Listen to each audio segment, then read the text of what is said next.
Danas ćemo se pozabaviti jednom interesantnom temom, a to je da li i kako možemo otkriti koji je to paradajz tretiran pesticidima ili nekim drugim hemijskim sredstvima koja mogu sačuvati kvalitet, izgled i svježinu. Istražujući ovu temu, naišao sam na jednu veliku hrpu raznoraznih takozvanih činjenica koje apsolutno nemaju veze s pravom istinom. Većina voća i povrća koja se proizvodi za veleprodaju, a koju obično možemo naći u marketima, bere se nedovoljno zrela iz razloga što mora proći određeni period, nekad je to 7 dana, nekad 15, a nekad i duže, da bi ti proizvodi došli sa zasada iz jedne zemlje na police marketa u drugu zemlju, a da pritome ostanu svježi i lijepog izgleda.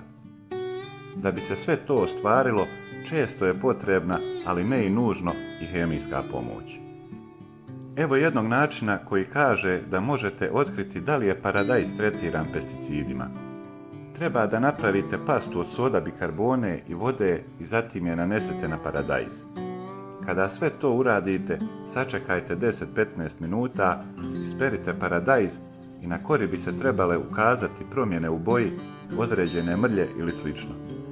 Međutim, u ovom mom slučaju nije se ništa desilo, čisto sumnjam da će se vama drugačije desiti, zato nemojte gubiti 15 minuta na ovakve stvari kada postoje puno bolji načini da možemo pretpostaviti da li je neki paradajz prskan, odnosno tretiran ili ne.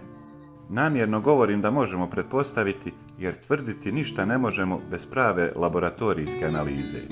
Samo laboratorijska analiza može dati konkretne podatke šta proizvod sadrži i u kojoj mjeri. Međutim, neke stvari ipak možemo vidjeti kada uzmemo paradajz u ruke.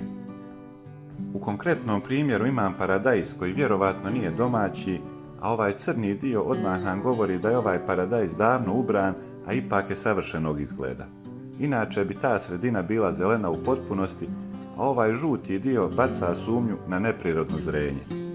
Kada ga raskrižimo, vidjet ćete da sam bio u pravu. Unutrašnjo sadrži zeleni dio u sredini, što opet ne mora značiti da je tretiran, nego samo da je zelen ubran. Isto to važi i za ovaj dio koji se proteže s vanjske strane, iako se to često navodi kao činjenica da su upotrebljeni pesticidi. Jednostavno, postoje sorte paradajza koje su namijenjene isključivo za transport i to nisu najukusnije sorte koje ćete jesti, međutim, za proizvođače i distributere one su vrlo pogodne zato što se mogu skladištiti određeni period, a da ne propadnu. One se uberu nedovoljno zrele i tu dolazi do ovog zelenog dijela u sredini, tako da je to jednostavno do sorte paradajza. Postoje mnoge hibridne sorte paradajza i svake godine se pojavljuju nove, gdje su genetskim modifikacijama izbrisane greške iz prethodnih, tako da već imamo na oči savršen paradajz, kako svana, tako i iznutra. Ono što bi zaista trebali izbjegavati je paradajz na grozdovima, gdje imamo po 5-6 komada i gdje svaki izgleda identično kao nacrtan. To je u prirodi skoro pa nemoguće. Druga stvar, trebalo bi izbjegavati uvozni paradajz i kupovati domaći, bez obzira u kojoj se zemlji nalazite, pa ako niste sigurni, makar mu ogulite koru prilikom konzumacije. Treća stvar, još bolje ako imate nekog pouzdanog proizvođača od kojeg možete kupiti svježe stare sorte paradajza, kao što je jabučar ili volovsko srce. S jedne strane, kada govorimo o zaštitama, moramo biti svjesni da su u pitanju velike kompanije koje ulažu desetine ili stotine miliona eura da proizvedu sredstva za zaštitu i prosto je nerealno očekivati da će nam soda bikarbona ili neki drugi sličan trik tek tako otkriti da li je nešto tretirano ili ne.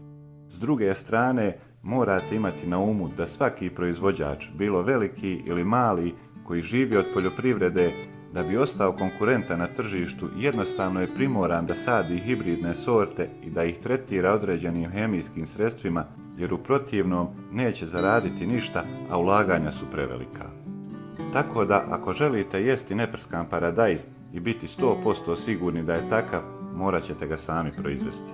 Za ovaj video toliko, do sljedećeg, lijep pozdrav!